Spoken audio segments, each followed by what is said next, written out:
Assalamualaikum warahmatullahi wabarakatuh. Halo semua, Mbak Kinkin dan semuanya. Saya dari kelompok 12 dan teman saya ingin menjelaskan dari tugas kelompok kami. Tujuan adalah teori komunikasi. Oke, kelompok kami beranggotakan 3 orang. Saya sendiri Krea Muhammad, ada Muhammad Dafarkan, dan Novel Resta Kanari.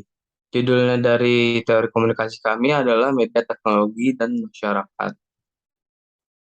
Oke, kita mulai langsung aja ya. Yang pertama ada latar belakang. Nomor satu, pendekatan analisis yang berpusat pada behavioris atau linguistik. Perubahan baru-baru ini dalam infrastruktur media telah mengharuskan perubahan dalam urutan di mana teori komunikasi diperlakukan. Sebagai contoh, teori informasi yang seringkali mendahului analisis semiotik media. Berikut ini adalah buku teori komunikasi interdisipliner yang memaparkan implikasi dari teknologi komunikasi baru untuk studi media dan sosiologi komunikasi. Dalam melakukannya, ia mengeksplorasi hubungan antara media, teknologi, dan masyarakat. Sebagian besar buku yang berhubungan dengan studi komunikasi dan media selalu membahas masalah tradisional tentang konten, representasi, semiotika, dan ideologi. Sementara memasukkan apresiasi terhadap pendekatan ini, buku saat ini memberikan kontribusi untuk analisis teoretis media dan komunikasi dengan memetakan bagaimana munculnya bentuk-bentuk komunikasi pasca siaran dan interaktif baru telah memberikan domain studi tambahan untuk teori komunikasi pada inovasi domain yang lebih lama. Siaran dan menyarankan cara-cara baru untuk mempelajari media yang lebih tua ini. Dengan demikian, buku ini mengajukan kritik terhadap zaman media kedua. Namun pada saat yang sama, nilai pembedaan secara analitis antara arsitektur paling signifikan yang dikaitkan dengan era media pertama, siaran, dan apa yang dikaitkan dengan era media kedua, jaringan interaktif, dijunjung tinggi. Dengan demikian, apresiasi sosiologi siaran dapat dicapai daripada perspektif studi media atau studi budaya yang selalu didasarkan secara eksklusif pada diperkenalkan dalam buku teks saat ini sebagai pelajaran untuk era media kedua, di mana teori ini lebih sesuai dengan analisis internet. Yang kedua adalah faktanya melihat betapa relevannya teori informasi dengan CMC daripada siaran. Mengejutkan betapa pentingnya hal itu muncul dalam studi siaran di tempat pertama. Pada saat yang sama, buku ini mencoba menggabungkan sebagian besar tradisi teori komunikasi abad kedua ke abad ke-20 untuk menemukan relevansinya dengan mempelajari kompleksitas sosiologis komunikasi kontemporer. Melalui argumen ini, perbedaan antara medium dan konten, media dan pesan terus-menerus dikembalikan. Dengan bantuan model komunikasi ritual yang baru muncul, dimungkinkan untuk memahami bagaimana mode teknis asosiasi yang dimanifestasikan dalam jaringan komunikasi siaran dan interaktif membentuk mode integrasi mereka sendiri. Dengan demikian adalah mungkin untuk mengidentifikasi komunitas yang dibentuk oleh media dan komunitas siaran dan apa yang disebut komunitas virtual yang menyatakan bahwa jaringan tersebut tidak begitu banyak memediasi interaksi, seperti memfasilitasi mode atau tingkat integrasi yang sesuai dengan kualitas tertentu. Dari ketera- dari keterikatan dan asosi dan dari keterikatan dan asosiasi ini juga untuk menyatakan bahwa komunitas yang dibentuk oleh media bukan hanya kelanjutan dari komunikasi tatap muka atau geografis yang lebih tua dengan cara teknis, tetapi lebih merupakan sifat dan dinamika mereka sendiri, di mana buku ini berbeda dari teks studi media, adalah dalam mengintegrasikan signifikansi cyber society ke dalam korpus umum teori komunikasi. Ia melakukannya dengan cara mengkritik ortodoksi era media kedua yang membayangkan era baru yang berasal dari revolusi komunikasi yang didorong oleh kemajuan. Dominasi akun semiotik media dikritik sebagai tidak beralasan, mengalihkan perhatian dari dimensi teknososial lingkungan media. Pada saat yang sama, model linear berkembangan dari era media pertama ke media kedua ditemukan terlalu sederhana untuk mengatasi kompleksitas formasi media kontemporer. Model linear sebagai besar didasarkan pada pendekatan interaksi budaya media, yang dalam bab ini berlawanan dengan analisis yang lebih bermanfaat yang dimungkinkan oleh model integrasi, sebuah varian dari perspektif usia muda. Kedua linear adalah tesis atau konvergensi yang mengandaikan dua bentuk media tidak secara historis, tetapi secara teknologi. Nah, tema-tema ini zaman media pertama versus kedua, keragaman bentuk versus konten atau konvergensi sebagai bentuk dikotomisasi menengah, interaksi versus integrasi, diumumkan sebagai panduan pengembangan seluruh volume. Bab 2 dan bab 3 adalah eksposisi yang berdiri sendiri dari teori komunikasi saran dan komunikasi jaringan masing-masing. Bab-bab ini memperkenalkan perspektif teoritis kunci yang relevan untuk memahami siaran dan komunikasi jaringan. Selain itu, sebuah diskusi historis dan empiris tentang penyiaran dalam konteks urbanisasi dan kebangkitan masyarakat industri disajikan. Sementara dalam bab 3, inovasi utama yang mendasari tesis era kedua dibahas. Bab kedua, reproduksi banyak literatur klasik tentang media sementara juga menyusunnya kembali dalam kerangka makro pendekatan media teknososial, reklamasi perspektif lama yang relevansinya dengan budaya cyber bisa dibilang lebih besar daripada budaya media. Dalam konteks kritik tersebut, teknologi media, baik yang disiarkan atau interaktif, semakin menampakkan diri sebagai teknologi perkotaan yang terus-menerus menyatu dengan logika internal teknologi perkotaan lainnya. Misalnya, argumen bahwa komunitas virtual mengembalikan komunitas yang hilang, yang dikatakan sebagai akibat dari satu dimensi industri budaya tidak membedakan komunitas virtual dan fisik yang dapat dilakukan dengan melihat dialektika antara budaya media dan komunitas fisik budaya perkotaan. Konsep Raymond Williams yang kurang diperhatikan tentang privatisasi seluler, dieksplorasi sebagai titik awal cara media memperluas hubungan sosial berdasarkan logika spasial pribadi. Bab 5, interaksi versus integrasi, mengkritik berbagai model interaksi karena tidak mampu secara memadai membahas kualitas sosialisasi dan pembentukan sosial dari berbagai media dan media komunikasi. Dengan melakukan itu, ia mengalihkan perhatiannya ke kumpulan teori yang menjanjikan yang dapat dikumpulkan di bawah judul komunikasi ritual, budaya dan diinformasikan oleh perspektif antropologis dan teori media baru. Media dan modernitas adalah batu loncatan yang berguna, tetapi didasarkan pada interaksi daripada integrasi. Formula integrasi kemudian dieksplorasi untuk menunjukkan kekurangan model interaksi, serta untuk membuat sketsa model yang dapat memulai memperhatikan kompleksitas bentuk proses komunikasi siaran dan jaringan. Era media kedua.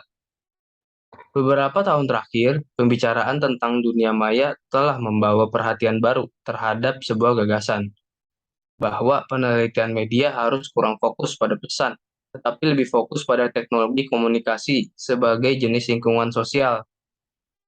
Dalam esai Learning the Electronic Life yang menyertai revolusi internet tahun 1990-an, James Silk dan Mimi White tahun 1992 di chapter pertama, mereka menceritakan bagaimana mereka dibangunkan oleh monitor bayi yang menghubungkan kamar mereka dengan kamar putra mereka dan kegiatan aktivitas lainnya. Pertama, bagaimana caranya? Yaitu dalam penekanannya pada prioritas media teknososial di atas konten. Volume ini mengacu pada gelombang publikasi baru-baru ini yang membahas internet dan teori komunikasi. Pada saat yang sama, ia mencoba untuk memetakan hubungan antara media tradisional dan media baru tanpa lebih-lebihkan dampak yang terakhir. Penyiaran tidak hanya tetap menjadi pusat budaya media modern, tetapi juga memungkinkan dengan cara yang bergantung pada kondisi sosial yang mendukung budaya cyber dari langkah pertama hingga terakhir. Analisis yang disajikan dalam buku ini telah muncul dari hampir 10 tahun mengajar dan meneliti sosiologi media. Saya beruntung bisa mempresentasikan penelitian ini saya di forum sosiologi, dan komunikasi, dan mendapat manfaat dari tantangan dan dalam mengorganisasi ide-ide saya untuk ruang kelas dengan pikiran yang ingin tahu. Revolusi tahun 1990-an, James Salk dan Mimi White mulai mengabarkan aktivitas sehari-hari keluarga Amerika mereka, mulai dari bangun tidur, menghabiskan waktu berjam-jam sebagai guru di sektor pendidikan, hingga mencoba bersantai di malam hari. Jika kita tidak bekerja sampai malam, malam biasa mungkin termasuk mendengarkan radio, rekaman musik, siaran televisi, televisi kabel, atau kaset video, mereka sangat membosankan. Menurut mereka adalah apa yang membuat mereka begitu penting dan kuat. Karena dalam termuka kita, dalam teknologi ini yang terbuka manusia teknis, seluruh pedagogi, kompetensi teknis dipupuk, sebuah pedagogi yang hampir terkubur dalam ribuan kebiasaan dan rutinitas terpisah yang membantu kita menghubungkan kita dan memenjarakan kita dalam masyarakat informasi. Orang yang hidup dalam masyarakat informasi tidak hanya menemukan dan menggunakan. Mereka tidak begitu banyak alat sebagai lingkungan. Sejak Schultz dan White menerbitkan esai mereka, lebih dari satu abad silikon telah berlalu, di mana berbagai teknologi komunikasi interaktif telah menjadi bermakna dalam kehidupan kita sehari-hari. Internet dimungkinkan dan normalisasi komunikasi berbasis satelit dan perangkat informasi seperti telepon satelit dan sistem penentuan posisi global. Kejenuhan media cenderung mendorong pandangan tentang beberapa urutan pengalaman tanpa perantara yang diancam oleh skala impersonal dari media instruktif. Dalam buku ini, kita akan melihat bahwa pada kenyataannya, keterikatan pada media bisa sangat pribadi dan bermakna seperti hubungan yang diwujudkan, dan bahwa menghargai kekuatan keterikatan ini membutuhkan perluasan konsep ruang maya, karena hubungan tatap muka digantikan oleh antarmuka dengan terminal komunikasi teknologi. Perangkat elektronik memperoleh kehidupannya sendiri. Apa yang diusulkan buku ini adalah bahwa hubungan yang diperluas secara elektronik ini merupakan bagian dari dinamika mereka sendiri. Dinamika yang dapat dipelajari di luar rangkaian teknologi objek yang membingungkan, yang dalam visibilitasnya membuat hubungan sosial sebagian besar tidak terlihat. Pengaturan perkotaan yang dibentuk secara teknologi yang digambarkan oleh Schwartz dan White semakin khas dari konteks kehidupan sehari-hari yang memimpin proses komunikasi modern. Komunikasi tidak terjadi dalam ruang hampa, juga tidak terjadi dalam konteks homogen atau hanya karena ciri-ciri bahasa alami, tetapi dalam cara arsitektur, perkotaan, teknis, dan sosial. Buku ini mengeksplorasi keterkaitan antara konteks ini dan karakter berbagai peristiwa komunikasi. Ini tentang konteks komunikasi dalam apa yang disebut masyarakat informasi, serta jenis koneksi yang dimungkinkan oleh konteks ini dan komunikasi itu sendiri. Realitas urban dan mikrourban yang dapat menggambarkan dalam pengalaman sehari-hari James dan Mimi merupakan bagian integral dari pemahaman proses komunikasi kontemporer. Dalam 10 tahun terakhir, konvergensi antara teknologi kehidupan, perkotaan, dan teknologi komunikasi baru sangat luar biasa. Pada dekade terakhir, abad ke-20, kemunculan teknologi interaktif global yang dicontohkan oleh internet. Di lingkungan sehari-hari, negara-negara kapitalis maju secara dramatis mengubah sifat dan ruang lingkup media komunikasi.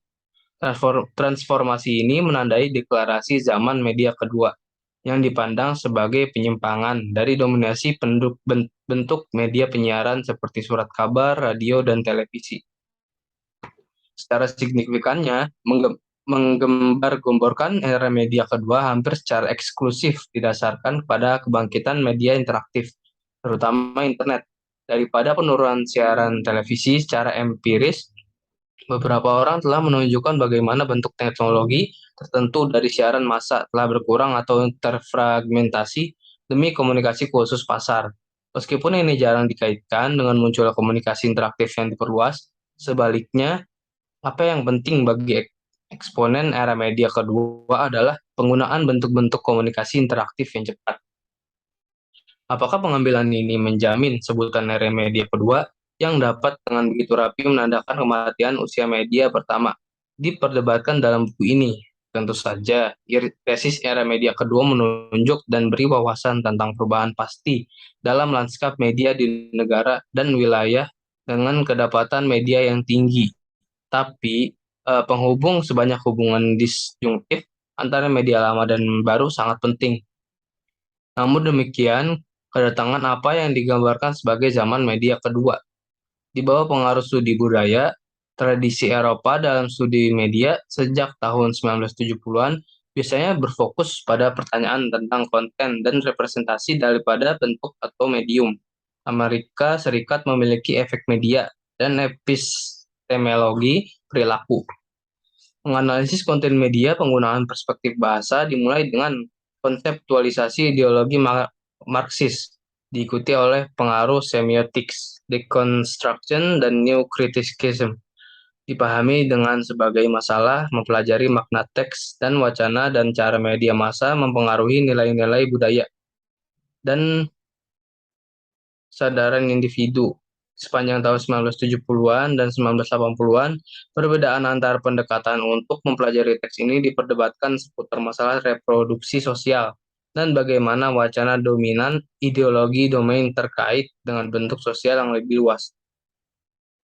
Di bawah payung paradigma linguistik, studi media juga memusatkan perhatiannya pada media di atas medium, dengan tekstualitas tulisan, gambar diam dan bergerak, musik dan ucapan, lebih daripada adopsi yang dilembagakan dari media ini dalam siaran dan pengaturan jaringan.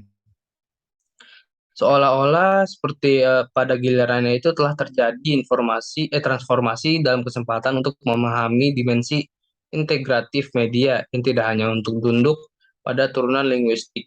Pada saat yang sama akan mungkin untuk melihat bagaimana karya Derrida juga merayakan era media baru karena keterbukaan yang terakhir membuka kedok metafisika kehadiran yang mampu beroperasi dalam pengaturan kontekstual yang lebih terbatas dari bentuk komunikasi siaran.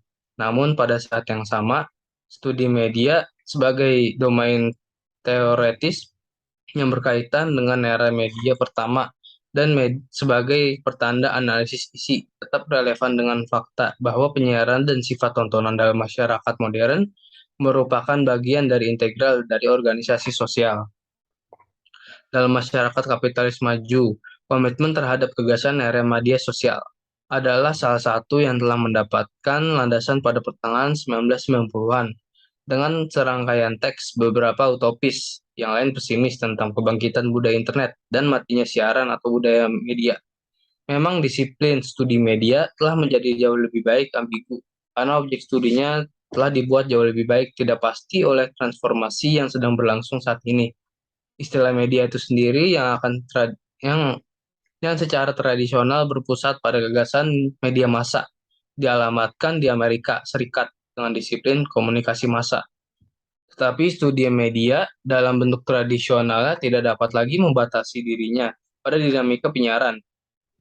Dan dalam mata kuliah Universitas Kontemporer, studi media dimasukkan ke dalam beasiswa studi komunikasi yang lebih umum, di mana akomodasi perbedaan antara era media pertama dan kedua dapat diterapkan, terbaik dibuat.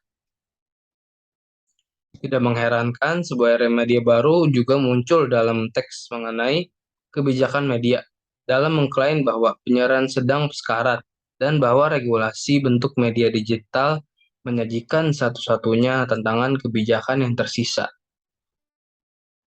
Pada akhir 1990-an, tesis era media kedua dengan cepat menjadi ortodoksi dan memasuki arus utama pemikiran media baru. Setiap orang yang memiliki akses ke net dapat menjadi penulisnya sendiri, mengekspresikan rasa identitas mereka sendiri kepada pengguna net lainnya yang tersebar di seluruh dunia. Castells mengatakan bahwa sementara komunikasi berbasis non-elektrik mungkin masih ada, secara bertahap kehilangan statusnya, karakterisasi ini tidak banyak berubah dari argumen awal hingga pertengahan 1990-an. Pemikir awal abad media kedua, Foster Gilder, Reingold, Negroponte, dan Levy cukup koheren dalam mengungkapkan cara mereka mengklaim bahwa internet memungkinkan keberangkatan yang cukup radikal dari bentuk ikatan sosial sebelumnya. Bagi mereka itu internet adalah penebusan dalam cara yang dikatakan untuk membebaskan individu dari aparatus informasi yang terpusat, baik yang dikendalikan oleh negara atau perusahaan, seperti yang dicontohkan oleh televisi. George Gilder yang membanggakan dirinya karena telah merasakan kematian televisi dan kelahiran telekomputer sejak tahun 1989, memilih televisi, tabung sinar katoda, dan teknologi nirkabel radio sebagai alat dalam pembentukan media yang meresap kekaisaran arsitektur master-slave dari beberapa pusat siaran yang memulai program untuk jutaan penerimaan pasif atau terminal bodoh. Sebaliknya, teknologi interaktif yang jauh lebih kaya di era komputer akan meningkatkan individualisme dan kreativitas daripada budaya massa dan kepasifan. Mikroponte desentralisasi adalah ciri utama dari apa yang disebutnya era pasca informasi. Dalam memberikan alternatif untuk homogenisasi, struktur komunikasi siaran internet akan dikatakan menawarkan kebebasan demokratis yang hampir tak terbatas untuk melacak informasi, untuk berkorespondensi dengan ribuan individu lain yang memiliki hak pilih, dan secara spontan membentuk komunitas virtual yang tidak mungkin dilakukan bagi Levi. Internet adalah universal tanpa totalitas, menciptakan ruang pengetahuan di mana dunia maya tumbuh menjadi lebih universal dan dunia informasi kurang dapat ditotal. Tetapi salah satu aspek terpentingnya adalah ia menyediakan alternatif bagi media massa untuk sistem komunikasi yang mendistribusikan informasi terprogram dan terorganisir dari titik pusat ke sejumlah besar penerima anonim, pasif, dan terisolasi. Seperti yang ditunjukkan oleh tabel 11, ruang publik yang diaktifkan oleh era media kedua mengembalikan timbal balik dua arah yang sebaliknya terlihat ditolak oleh komunikasi siaran satu arah. Selain itu, konstituen yang ditangani oleh siaran dikonstruksi sebagai dan dianggap sebagai massa yang tidak terdiferensiasi dan sebagian besar tidak dapat ditentukan. Sementara di internet individualitis, komunikasi ditebus. Dalam tipologi historis ini, periodisasi zaman atau era interaktivitas, era digital, era internet atau era media kedua hampir selalu dikontraskan dengan era kegelapan media massa.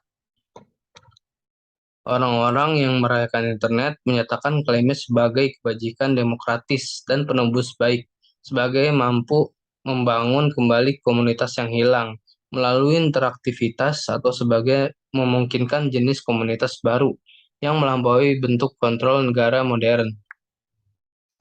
Mengutip dari poster yang bekerja dari sudut pandang postmodernis secara luas, internet berkonotasi demokratisasi konstitusi subjek karena tindakan wacana tidak terbatas pada alamat satu arah dan tidak dibatasi oleh gender dan jejak etnis yang tertulis. Dalam komunikasi tatap muka selanjutnya, sejauh ruang internet yang diproduksi secara elektronik menggantikan habitat institusional. Ia memecah hierarki ras, gender, dan etnis. Ini menurut poster, memungkinkan internet untuk menumbangkan bentuk otoritas politik yang rasional dan logosentris, yang telah mengilhami model kehidupan institusional Eropa sejak abad pertengahan. Ketegangan ini sebagian dimainkan dalam kecemasan yang berasal dari negara yang terkait dengan enkripsi informasi melawan terorisme dunia maya, dan juga penggunaan teknologi komunikasi dalam pengawasan. Keyakinan bahwa kita akan hidup dalam masyarakat pasca siaran yang digambarkan dalam klaim bahwa internet akan melampaui media penyiaran adalah keyakinan yang dibuat oleh jurnalis dan ahli teori cyber. gagasan bahwa seluruh zaman komunikasi dapat dikaitkan dengan teknologi utama, teknologi cetak, teknologi penyiaran, atau interaksi terkomputerisasi sangat penting untuk membuat perbedaan antara era media pertama dan kedua. Perbedaan itu relatif daripada absolut. Seperti yang akan kita lihat, karena fakta bahwa signifikansi interaksi yang dijanjikan oleh era media kedua didefinisikan hampir secara eksklusif melawan kekakuan dan unilinearitas siaran tersebut. Pertama, semua selebran dari tesis era media. Kedua, mengabaikan kontinuitas antara era media pertama dan kedua yang yang jika diakui akan menurut saya akan menggoyahkan banyak klaim sosial dan politik mereka. Jika dilihat dari perspektif ekonomi, kita akan dapat melihat bagaimana internet dan televisi, media jaringan, dan media penyiaran saling membutuhkan. Kesulitan kedua dengan perbedaan historis yang dibuat oleh ahli teori zaman media kedua adalah keselarasan khusus dari dua zaman dengan apa yang dilihat sebagai perkembangan teknologi yang monumental. Ya, seolah-olah tuh berbagai kemungkinan komunikasi ditentukan secara positif oleh teknologi itu sendiri daripada oleh hubungan rekursif antara lingkungan, teknisi, politik, sosial, dan ekonomi. Kemudian ada kebutuhan untuk membedakan antara struktur lingkungan komunikasi dan bentuk teknis, di mana struktur ini diwujudkan. Interaktivitas dapat diperluas secara teknologi atau hanya tatap muka. Dari sudut pandang bentuk-bentuk yang diperluas secara teknologi itu sendiri, kita juga dapat berbicara tentang kehadiran bersama dari berbagai jenis formasi media. Jadi, arti penting internet bukanlah karena ia merupakan media yang lebih kuat daripada saluran lain, tetapi ia menyediakan platform Tapi ia menyediakan platform yang submedianya berisi siaran dan interaktivitas. Pada saat yang sama, simulasi kehadiran sama mungkin dalam lingkungan yang dimediasi komputer seperti halnya dengan bioskop dan televisi. Fakta bahwa begitu banyak dari contoh-contoh ini memiliki sejarah yang cukup besar membuat wacana media baru tentang konvergensi secara teoritis cacat. Konvergensi sudah ada dalam teknologi lama maupun baru, tetapi terutama melalui keterkaitannya dengan hubungan sosial yang diperluas secara teknologi pada umumnya. Namun, dasar utama di mana konvergensi disajikan sebagai fenomena media baru terkait dengan digitalisasi, tinjauan terhadap sejarah teknologi media, dan telekomunikasi menunjukkan bahwa digitalisasi bukanlah kondisi yang diperlukan untuk konvergensi arsitektur siaran dan jaringan. Sebaliknya, seperti yang akan kita lihat di bab 3, kedua tesis ini menempatkan teknologi di atas pemahaman antropologi apapun yang bekerja dalam lingkungan komunikasi kontemporer. Untuk menjadikan kebingungan ini yang disebabkan oleh apa yang disebut baru, bahwa media teknis baru entah bagaimana memiliki kualitas estetika dan sosial mereka sendiri yang terpisah dari media usang. Ia mengungkapkan kesalahpahaman umum yang dihasilkan dari fetishisasi baru. Winston menunjukkan misalnya bagaimana faktor-faktor ekonomi daripada teknologi memberlakukan batasan utama pada bandwidth komunikasi kabel pada abad terakhir, tapi faktor politik dan ideologis yang melihat penyiaran sebagai kekuatan sosial yang terpusat juga berperan dalam menghindari kabel. Namun sepanjang waktu di mana siaran kabel berlaku, kabel tidak pernah benar-benar hilang. Jaringan radio dan televisi awal terhubung, dan kabel telepon lintas samudra telah mengikuti perkembangan sistem satelit komunikasi internasional.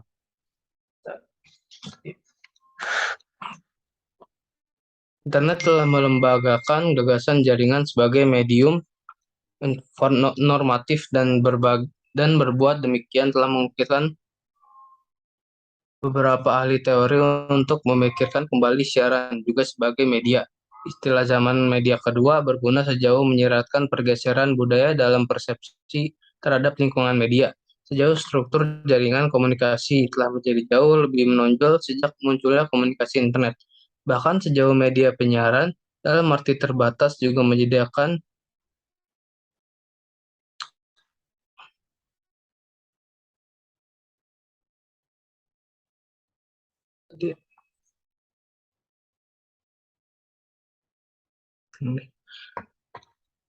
Bahkan sejauh media penyiaran dalam arti terbatas juga menyediakan semacam jaringan antara komunikan ke jaringan berdasarkan ritual.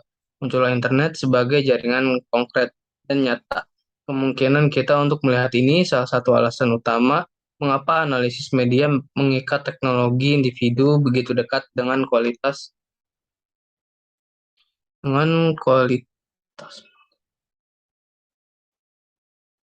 Mengapa risk media mengikat teknologi individu dengan begitu dekat dengan kualitas komunikasi adalah berkaitan dengan cara di mana CIT sebagian besar diempiriskan.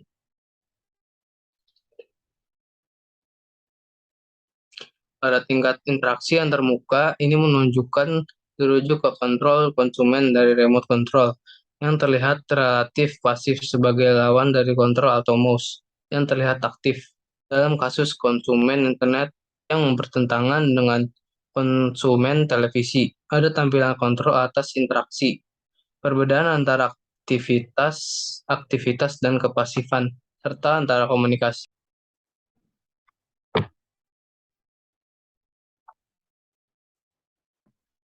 Oke, maaf Mbak, karena Zoom habis. Selanjutnya ada contoh kasus.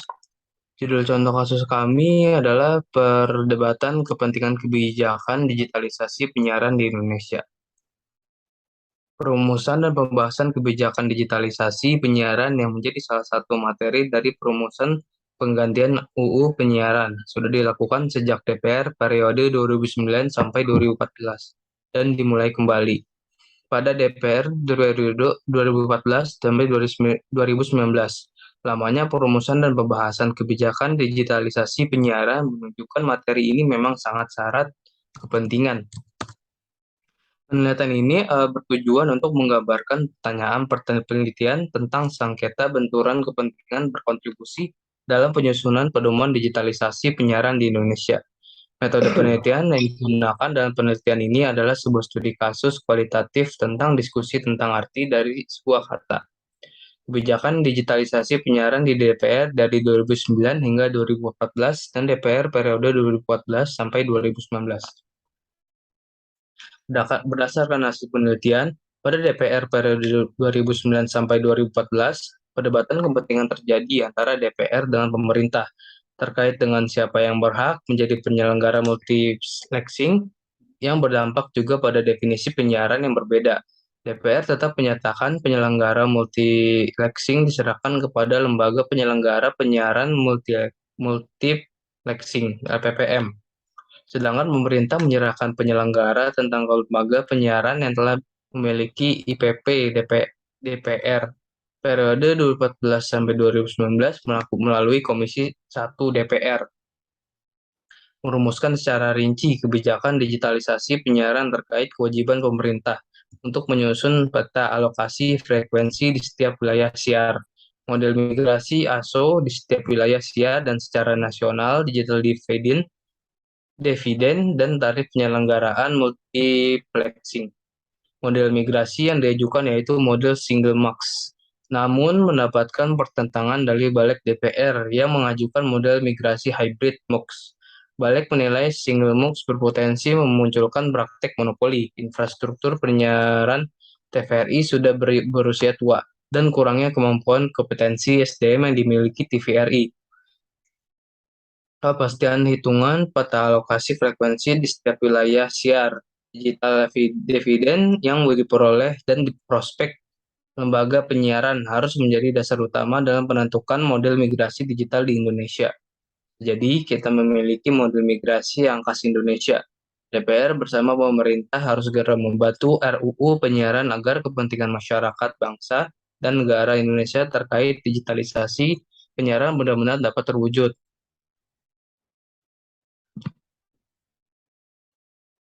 Selanjutnya, silakan dilanjutkan. Oke, baik, terima kasih. Selanjutnya ada media massa sebagai industri budaya dari teori kritis hingga kajian budaya.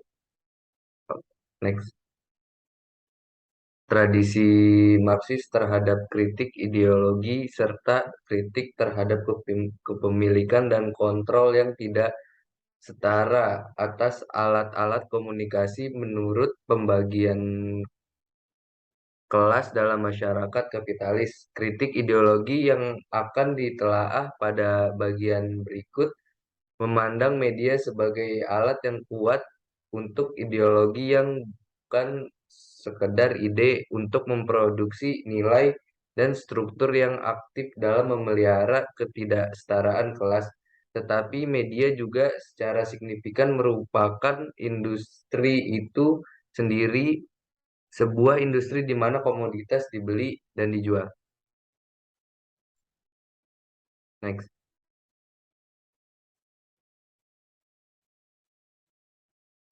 Eh, Selanjutnya ada kaitan pokok bahasan khusus dengan yang diangkat.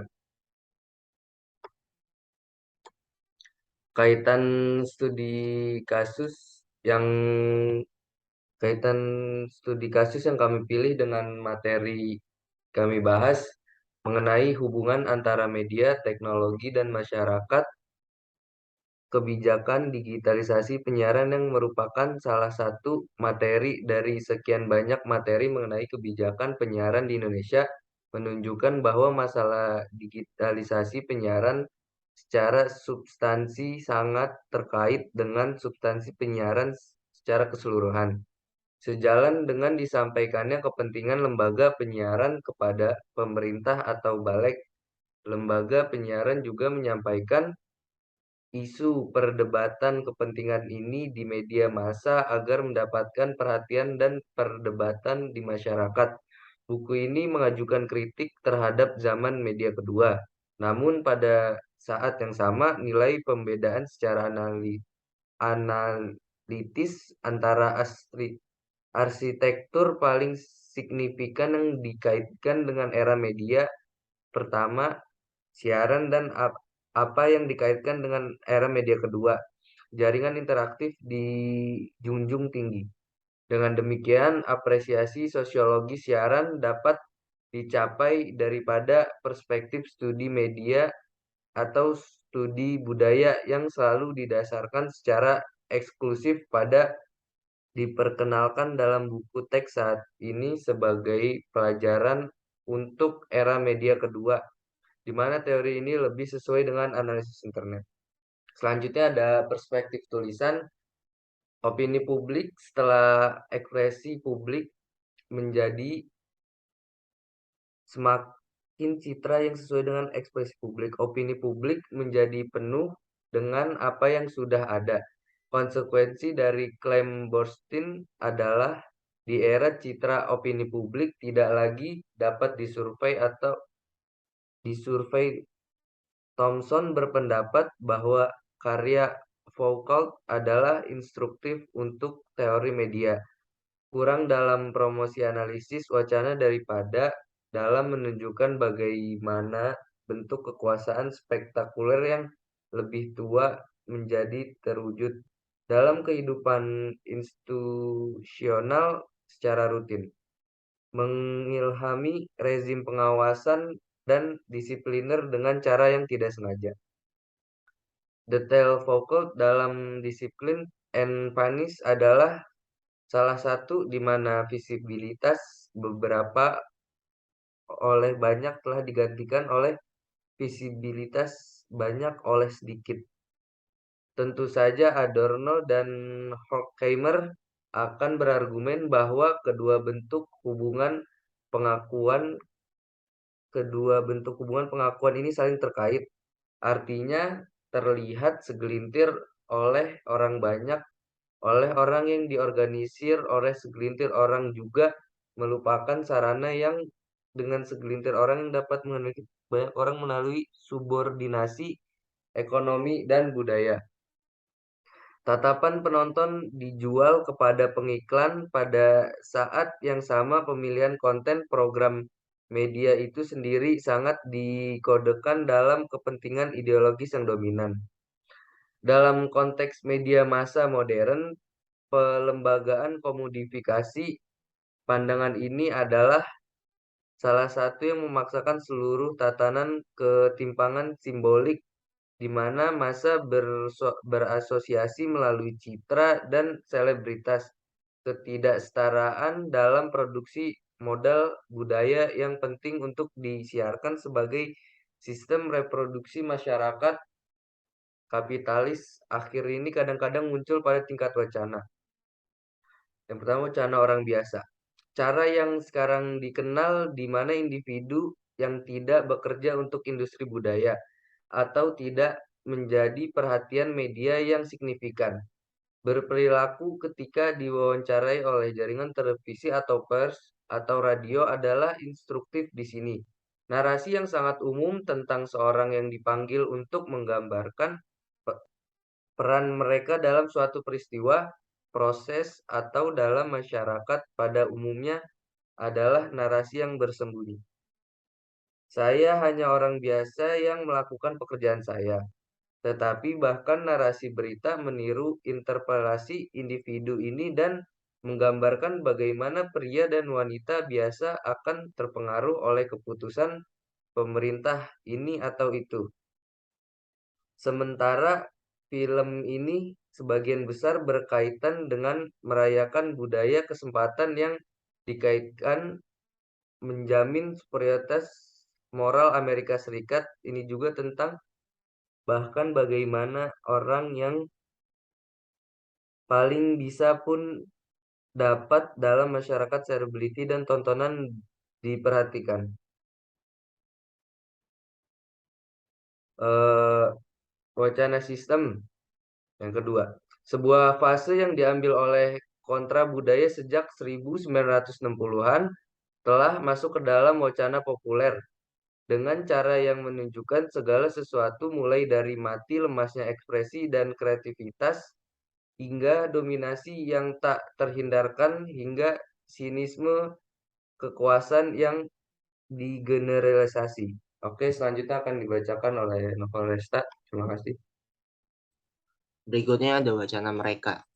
Mereka tidak memberitahu publik cerita lengkapnya. Mungkin istilah yang paling meresap untuk mengiringi kebangkitan media massa adalah istilah dari kata mereka. Fakta bahwa massa yang dibentuk oleh media penyiaran tidak dapat ditentukan sejauh pesan-pesan tertentu. Media massa sebagai bentuk dominan akses terhadap realitas sosial, spektralitas citra, dan bentuk-bentuk berikutnya yang membuatnya terlepas dari hubungan sosial secara umum. Hal tersebut juga menjadi perhatian utama sosiologi media Jean Baudrillard, tetapi tidak seperti pemikir tontonan. Baudrillard berpendapat bahwa pendakian budaya gambar menghasilkan krisis dalam representasi itu sendiri.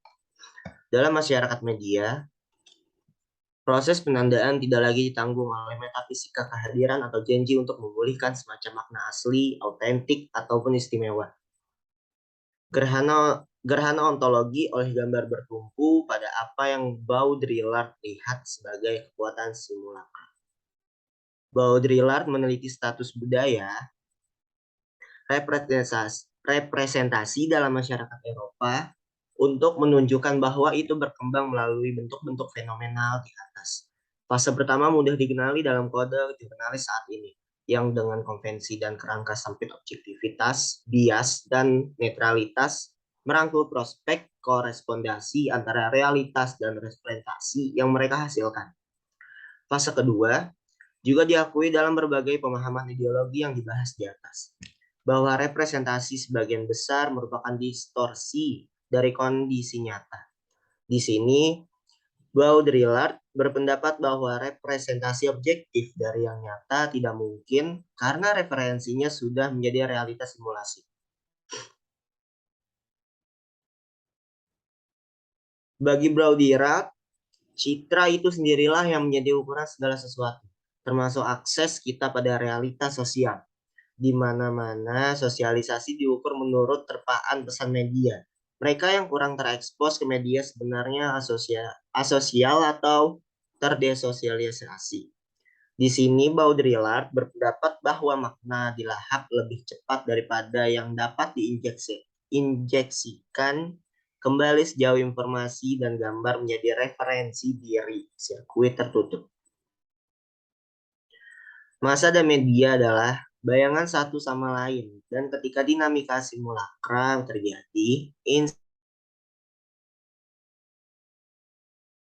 terserap ke dalam citra. Di sini media tidak lagi berfungsi sebagai kebohongan besar dalam berpura-pura merepresentasikan fiksi sebagai yang nyata atau yang nyata sebagai fiksi.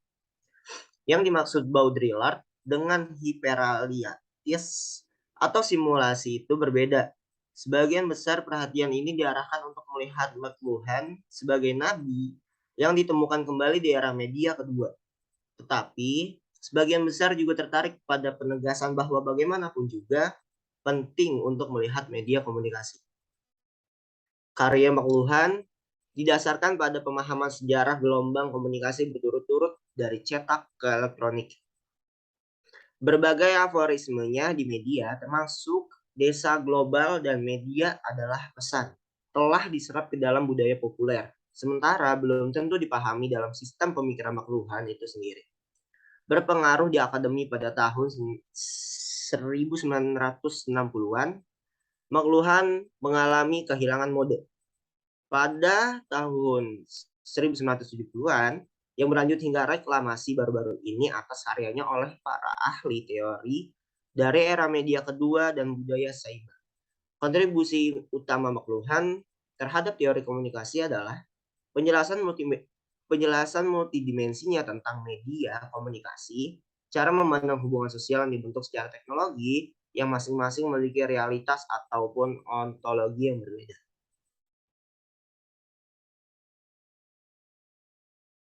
Desain dunia teknologi ini dulu dan sekarang menginterpretasikan pekerjaan pemrosesan makna yang menghadapkan konsumen yang tenggelam dalam media yang berbeda. Perbedaan utama McLuhan yang relevan di sini adalah antara asumsi McLuhan adalah bahwa dalam media panas ada informasi yang berlebihan dan ada sedikit kebutuhan untuk interaktivitas untuk peserta aktif atau untuk partisipasi sama sekali. Bahkan jika sebagian besar peserta dalam sebuah media pasif, mereka tetap dapat mengalami kehadiran timbal balik sebagai yang benar-benar nyata. Yang paling kontroversial di antara teori McLuhan adalah penekanannya kemudian pada argumen ekstensi teknis manusia dramatis. Dalam pergeseran dari medium adalah pesan ke medium adalah pijatan, McLuhan memandang apapun yang dapat memperluas indera dan kemampuan biologis tubuh sebagai mendapatkan status media. Next.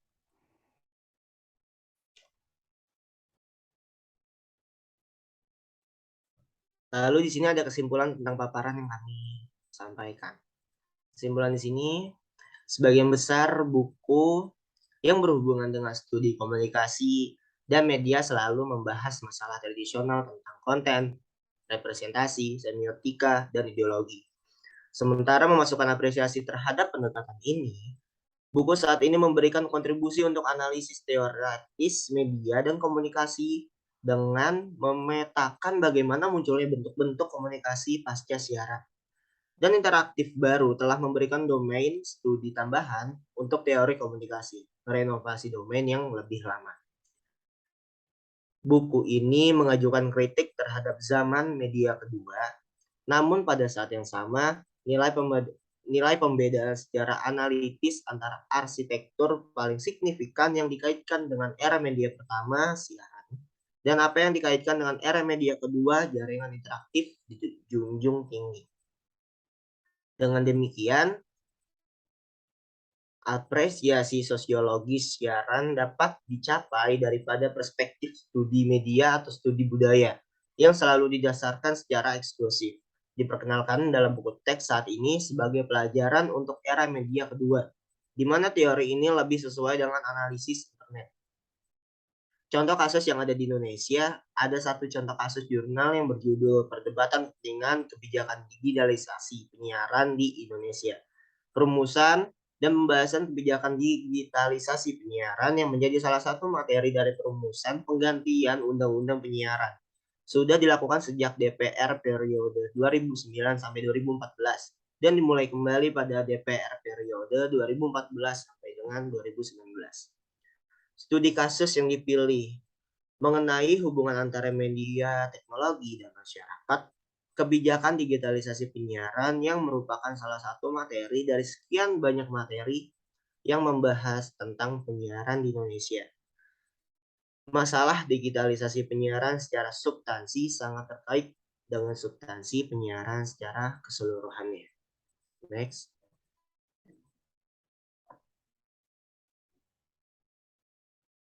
Saran dari kelompok kami tentang pembahasan yang kami berikan mengenai digitalisasi penyiaran. Digitalisasi penyiaran memberikan keuntungan baik secara makro dan mikro. Digitalisasi penyiaran seharusnya berorientasi pada keberagaman kontennya dan memberikan banyak pilihan konten. Berpindahnya analog ke penyiaran digital sudah menjadi tuntutan teknologi dengan banyak keuntungannya. Maka dari itu, pengesahan undang-undang tentang penyiaran harus segera dilaksanakan agar digitalisasi penyiaran berjalan dengan baik dan mempunyai perlindungan yang hukum. Berikut penjelasan dari kelompok kami tentang teori komunikasi, media, teknologi, dan masyarakat. Kurang lebihnya mohon maaf. Wassalamualaikum warahmatullahi wabarakatuh. Oke, mungkin itu saja ya. Oke, terima kasih Mbak Kinkin dan semuanya. Sekian dari kelompok kami. Assalamualaikum warahmatullahi wabarakatuh. Dah. Waalaikumsalam warahmatullahi wabarakatuh.